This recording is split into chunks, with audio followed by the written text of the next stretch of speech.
Salutare tuturor și bine v-am găsit pe canalul meu, frați și surori de peste tot.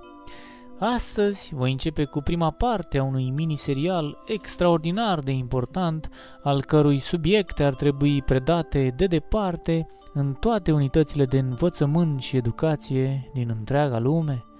Chiar și acum, deși ne aflăm în plină eră tehnologică, miliarde de oameni au încă o filozofie de viață înrădăcinată puternic în trecut, un cod al vieții destul de arhaic, o moralitate bazată pe tradiții ancestrale. Oare nu a venit timpul ca toate acestea să se schimbe? Oare noua eră în care trăim nu ar trebui să aibă atașat un nou tip de comportament, de înțelegerea vieții, de vederea lucrurilor în general? Nu credeți că a venit momentul pentru apariția omului nou, care să trăiască în armonie perfectă cu schimbările din ce în ce mai drastice și mai clare care se întâmplă în fața ochilor săi, datorită noii ere în care tocmai am pășit? În mesajele primite în anii 70 de la Elohim, acești extraterestri care ne-au creat după chipul și asemănarea lor, după cum scrie și în Biblie, și pe care le puteți descărca gratuit de pe linkul oferit în descriere, există un capitol fascinant și extraordinar de profund, intitulat Cheile, și care oferă o grămadă de elemente și sfaturi celor interesați să înceapă a se comporta ca niște ființe mai evoluate vis-a-vis de toate problemele și evenimentele vieții. Include de asemenea și un set de ghidări care ajută indivizii să-și deschidă mintea cât mai mult către infinitatea universului, atât în timp cât și în spațiu. Și încep chiar acum cu un citat foarte interesant din introducere sau punctul 1, care susține următoarele. Scrierile acestea reprezintă cheile care ne dau posibilitatea să ne eliberăm mintea pe care mii de ani de întunecime au închis-o într-o gângă primitivă. Ușa către mintea umană este închisă cu multe lacăte care trebuie deschise toate în același timp dacă cineva dorește să devină capabil să se apropie de infinitate.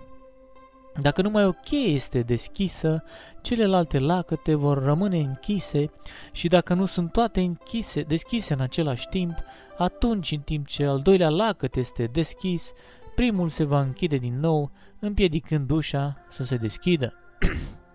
Societății umane îi este frică de ceea ce nu știe, așa că se teme de ceea ce este ascuns după această ușă, chiar dacă este fericită prin descoperirea adevărului. De aceea, ea aplică presiuni pentru a împiedica oamenii să deschidă această ușă și preferă să-i păstreze în nefericire și ignoranță. Și am încheiat citatul. Intrigant, nu? În alte cuvinte, societatea închide mințile oamenilor de mii și mii de ani prin intermediul condiționărilor și al tradițiilor primitive, care păstrează indivizii ca pe un fel de roboți, numai buni în a păstra puterea și monopolul celor care dirigează actuala societate. Să continuăm, zic. La primul punct ni se mai vorbește despre cele 4 mari planuri în funcție de care trebuie luate în considerare lucrurile și citez. În relație cu infinitatea, în relație cu Elohim, părinții și creatorii noștri, în relație cu societatea umană și, în final, în relație cu individul. Cel mai important nivel este cel în legătură cu infinitatea și în relație cu acest nivel trebuie judecat totul, dar întotdeauna cu un factor constant, iubirea. Asta înseamnă luarea în socoteală a celorlalți, cărora trebuie să le oferim iubire, deoarece trebuie să trăim în armonie cu infinitatea, iar pentru a face asta trebuie să fim în armonie și cu ceilalți, care sunt de asemenea o parte din infinitate. Apoi, trebuie să luăm în considerare sfatul dat de către creatorii noștri, Elohim, și să acționăm în așa fel încât societatea umană să asculte sfatul celor care au creat-o. După asta, trebuie să luăm în socoteală societatea care le permite indivizilor să înflorească pe calea adevărului. Dar cu toate că societatea trebuie luată în considerare, nu trebuie urmată. Din contră, societatea trebuie ajutată să scape de chingile primitive printr-o chestionare a tuturor tradițiilor și obiceiurilor, chiar dacă acestea sunt susținute de lege, pentru că de asemenea legile pot și ele să ne închidă mințile în cocioabele obscuratismului. În final, trebuie să luăm în seamă împlinirea individuală.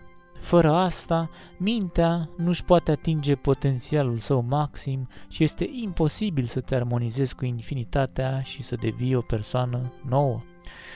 Punctul 2. Nașterea. Este punctul inițial de la care pornește formarea unui individ, deci nu putea fi ceva ignorat de părinții noștri din ceruri, care ne spun că nu trebuie niciodată să impui niciun fel de religie unui copil care este încă o larvă, incapabil să înțeleagă ce se întâmplă cu el. Așa că nu trebuie să botezi sau să-i faci circumcizie unui copil sau să-l forțezi să facă ceva ce nu acceptă de unul singur. Trebuie să aștepți să atingă o anumită vârstă a alegerii și dacă o religie îi va plăcea în acel moment, trebuie să fie lăsat singur să o aleagă. Din câte vă puteți da seama, aici este enorm de mult de muncă, pentru că aici este fundația robotizării individului, a radicalizării sale religioase sau de orice altă natură. Omul se naște liber, dar trebuie să ne asigurăm că el se va și dezvolta liber. Asta dacă vrem un alt fel de lume, bineînțeles. Punctul 3. Aici este dezvoltat punctul 2, semn că felul în care îi tratăm și educăm pe cei mici și tineri este poate baza apariției omului nou. Aici ni se spune că minuscula creatură care este încă larva unei ființe umane trebuie obișnuită din copilărie să respecte libertatea și liniștea celorlalți. Îți vei învăța copilul să se dezvolte și să aibă întotdeauna o atitudine interogatoare față de lucrurile pe care societatea și școala vor să îi le insufle. Nu îți vei forța copilul să învețe lucruri care nu sunt folositoare și îl vei lăsa pe el sau pe ea să își urmeze căile dorite, deoarece, să nu uiți, cel mai important lucru este autorealizarea.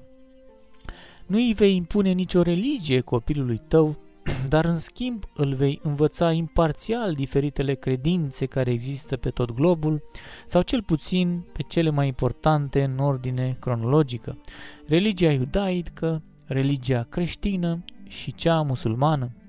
Vei încerca să îl înveți orientările majore ale religiilor estice, dacă poți. În final, le vei explica lui sau ei principalele puncte ale mesajelor date de către Elohim, ultimul dintre profeți. Îți vei învăța copilul că răul făcut altora nu poate fi șters prin nicio spovedanie sau iertare de păcate odată ce este făcut și că nu trebuie să se gândească la faptul că atunci când se va apropia de moarte, este suficient să înceapă să creadă în Elohim sau în orice alt Dumnezeu pentru a avea dreptul la viața veșnică. Îți vei învăța copilul că suntem judecați pentru ceea ce facem în timpul vieții noastre, că parcursul care duce către înțelepciune este lung și că ia o întreagă viață pentru a-l modela suficient.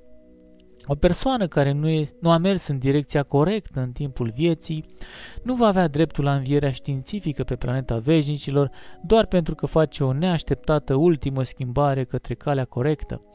Asta este doar dacă persoana regretă cu adevărat și el sau ea acționează cu mare sinceritate, revanșându-se pentru ultima dată, forțându-se să fie iertată de către cei pe care i-a vătămat și se devotează din toate puterile pentru a le aduce iubire și fericire. Și asta nu va fi încă de ajuns pentru persoana care a făcut pe alții să sufere, chiar dacă el sau ea sunt iertați de ei și le oferă iubire.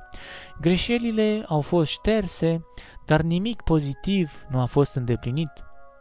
Această persoană va trebui să o ia de la capăt și să aducă fericire unor oameni pe care nu i-a rănit niciodată și să-i ajute pe cei care răspândesc adevărul pe ghizi. O invitație la responsabilitate maximă pentru acțiunile noastre, nu-i așa? Ceva ce în societatea actuală nu prea este promovat, din păcate. Dar tocmai de aceea Elohim ne și trimit aceste chei, fraților. Punctul 3. Educația senzuală sau senzorială. Aici vom atinge și o zonă sensibilă multora, dar este atât de necesară deschiderii minții. Și vorbesc, bineînțeles, despre sexualitate și tot ce ține de ea. Ni se transmite cam așa legat de acest subiect. Vei trezi mintea copilului tău, dar îi vei trezi de asemenea și corpul său, pentru că trezirea corpului este legată de trezirea minții. Toți cei care caută să-și adoarmă corpul, își adorm și mintea de asemenea. Creatorii v-au dat simțurile pentru ca să le folosiți. Nasul este pentru a mirosi, ochii pentru a vedea, urechile pentru a auzi, gura pentru gust și degetele pentru atingere. Trebuie să vă dezvoltați simțurile așa încât să vă bucurați cât mai mult de toate aceste lucruri pe care creatorii voștri vi le-au pus acolo pentru asta. A fi senzual înseamnă a lăsa mediul înconjurător să-ți ofere plăcere. Educația sexuală este de asemenea foarte importantă, dar învață numai funcțiile tehnice și folosirea organelor. Educația senzuală, pe de altă parte, ne învață cum să obținem plăcere de la organele noastre doar de dragul plăcerii, fără să folosim neapărat organele acestea într-un scop utilitar. Să nu spui nimic copiilor tăi despre organele lor sexuale este greșit și, cu toate că este bine să le explici la ce folosesc, asta nu este încă de ajuns. Trebuie să le explici cum pot obține plăcere de la ele.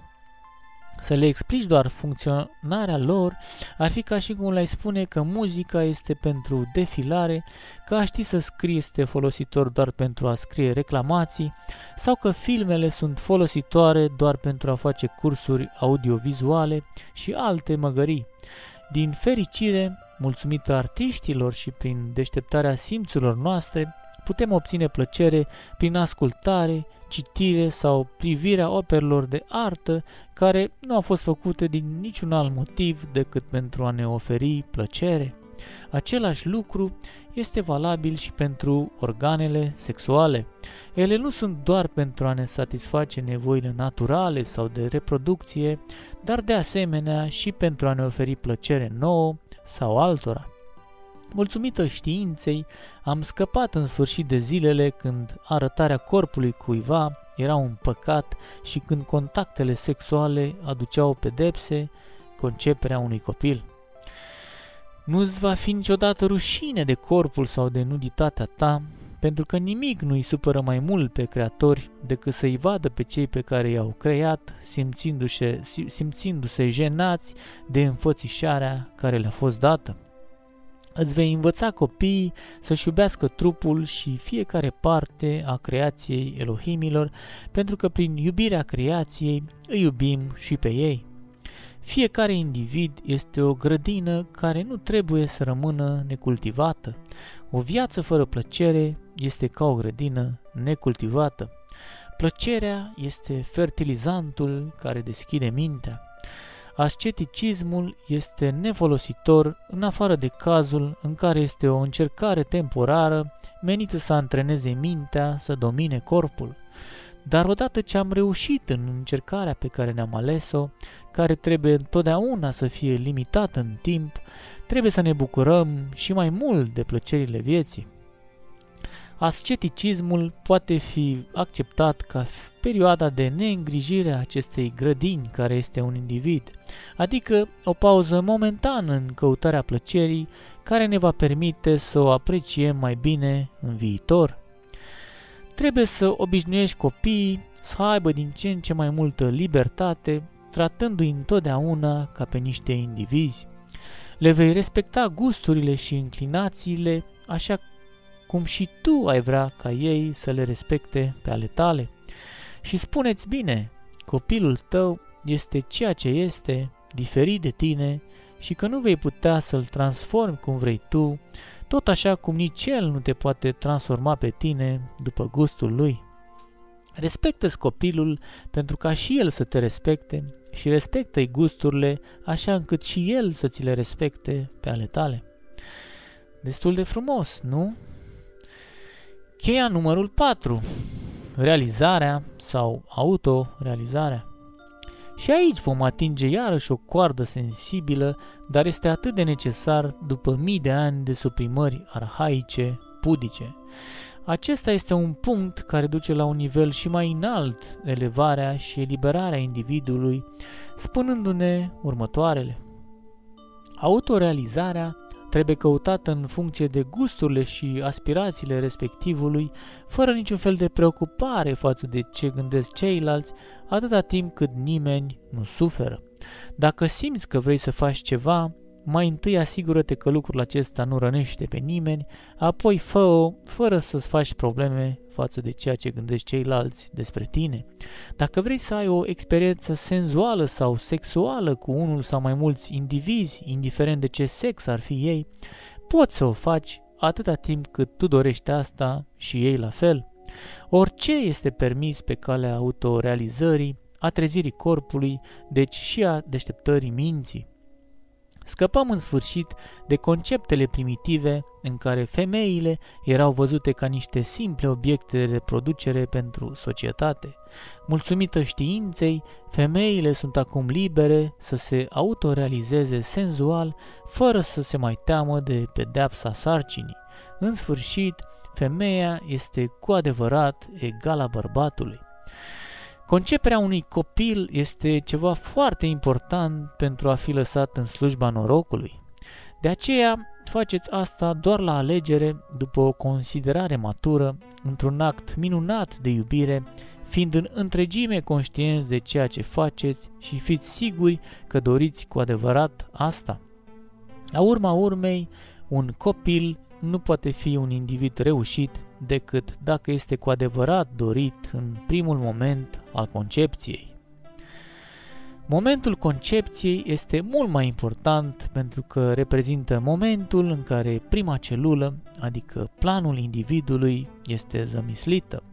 De aceea trebuie dorit acest moment așa încât prima celulă să fie creată în armonie perfectă cu mințile celor doi părinți, gândindu-se puternic și conștiincios la ființa umană pe care o concep. Acesta este unul dintre secretele noului individ. Alegeți partenerul în mod liber dacă dorești unul.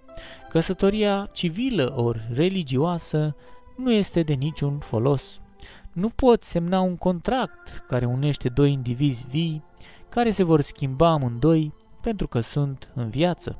Respingeți căsătoria, care nu este nimic altceva decât proclamarea publică a proprietății asupra altei persoane.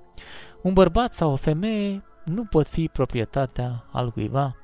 Orice contract nu poate decât să distrugă armonia existentă între cele două persoane. Atunci când ne simțim iubiți, ne simțim liberi să iubim, dar când am semnat un contract, ne simțim ca prizonierii care sunt obligați să se iubească unul pe altul și mai devreme sau mai târziu vom începe să ne urâm. Deci veți trăi împreună doar cu persoana pe care ai ales-o atâta timp cât te simți fericit cu el sau cu ea. În momentul în care nu vă mai merge bine împreună, nu mai rămâneți împreună, pentru că uniunea voastră va deveni un infern. Toate viețuitoarele evoluează și este bine așa. Dacă evoluția personală a fiecărui individ este similară, uniunea durează, dar dacă evoluția lor este diferită, uniunea nu mai este posibilă. Nu-l mai placi pe individul pe care obișnuiai să-l placi, pentru că unul dintre voi s-a schimbat. Trebuie să vă despărțiți păstrând o amintire plăcută a timpului petrecut împreună, în loc să vă faceți prin certuri fără sens care duc la ostilitate. Deasupra tuturor, nu-ți face griji în privința copilului tău. Este mai bine pentru el să fie în armonie cu un singur părinte decât cu amândoi în discordie sau în lipsa armoniei perfecte. Nu uita că, înainte de toate, copiii sunt indivizi. Societatea trebuie să se asigure că bătrânii să aibă o viață fericită, fără nicio grijă materială. Dar cu toate că trebuie să respectăm bătrânii și să facem totul pentru a-i face fericiți, nu trebuie să-i ascultăm doar datorită seniorității lor. O persoană inteligentă poate da un sfat bun la orice vârstă, dar una stupidă, chiar dacă are 100 de ani, nu merită să fie ascultată nici măcar o secundă. Și mai mult, această persoană nu are nicio scuză, având întreaga viață la dispoziție pentru a se deștepta, în timp ce pentru un tânăr stupid mai sunt încă șanse. Dar, în orice caz, o persoană stupidă și bătrână trebuie să trăiască într-un mod confortabil. Aceasta este o datorie a societății. Moartea nu trebuie să fie o ocazie pentru întruniri triste. Din contră, ar trebui să fie un moment bucuros de celebrare, deoarece este momentul în care cel iubit ar putea atinge paradisul veșnicilor în compania creatorilor noștri, Elohim. Cei dintre voi care rămâneți după moartea unui om iubit, nu fiți triști și nu vă lamentați. Încercați, în schimb, să oferiți dragoste celor pe care îi iubiți cât timp sunt în viață, pentru că odată ce au murit, ce vă face cel mai nefericiți este gândul că nu i-ați iubit îndeajuns și că acum este prea târziu. Oricine care a fost bun în viața sa are dreptul la grădina Elohimilor pentru eternitate și va cunoaște fericirea, iar cel care nu a fost bun nu merită să fie regretat. Dar chiar dacă un individ nu este printre cei aleși pentru recreare, el sau ea nu vor dispărea cu adevărat. Moartea nu este un lucru foarte important și nu trebuie să ne fie frică de ea. Este la fel ca și cum am adormi, cu excepția faptului că este un somn fără sfârșit. Din moment ce suntem o parte din infinitate, materia din care suntem alcătuiți nu dispare. Continuă să trăiască în sol, în plante sau chiar în animale, pierzându-și, bineînțeles, omogenitatea și toată identitatea. Partea asta a infinității, care a fost organizată de către creatorii noștri după o structură foarte precisă, se reîntoarce infinității, în timp ce va rămâne o parte a acestei mingi minuscule numită Pământ și care trăiește. Toți au dreptul să trăiască, să iubească și dreptul să moară. Toți sunt directorii propriilor lor vieți sau a morții. Moartea nu este nimic, dar suferința este teribilă și trebuie făcut totul pentru a o evita. Cineva care suferă foarte mult are dreptul de a se sinucide. Dacă acțiunile acestei persoane au fost pozitive în timpul vieții sale, el sau ea vor fi admiși pe planeta veșnicilor. În momentul în care știința va fi capabilă să elimine suferințele umane, atunci oamenii se vor putea întreba dacă este corect sau nu să comiți sinuciderea. Prieteni, dacă acest prim episod v-a plăcut și doriți să vedeți și mai multe asemănătoare, puteți da un like la acest video sau să vă spuneți părerile în secțiunea de comentarii, iar eu vă invit să vă și abonați la canal, pe care postez cam în fiecare săptămână, iar pe ecran ar trebui să vedeți chiar acum și un playlist foarte interesant pe care vă invit să-l parcurgeți dacă doriți să aflați mai multe. Și bineînțeles că putem comunica și în privat dacă doriți, datele mele de contact fiind oferite în descriere. V-am pupat pe toți!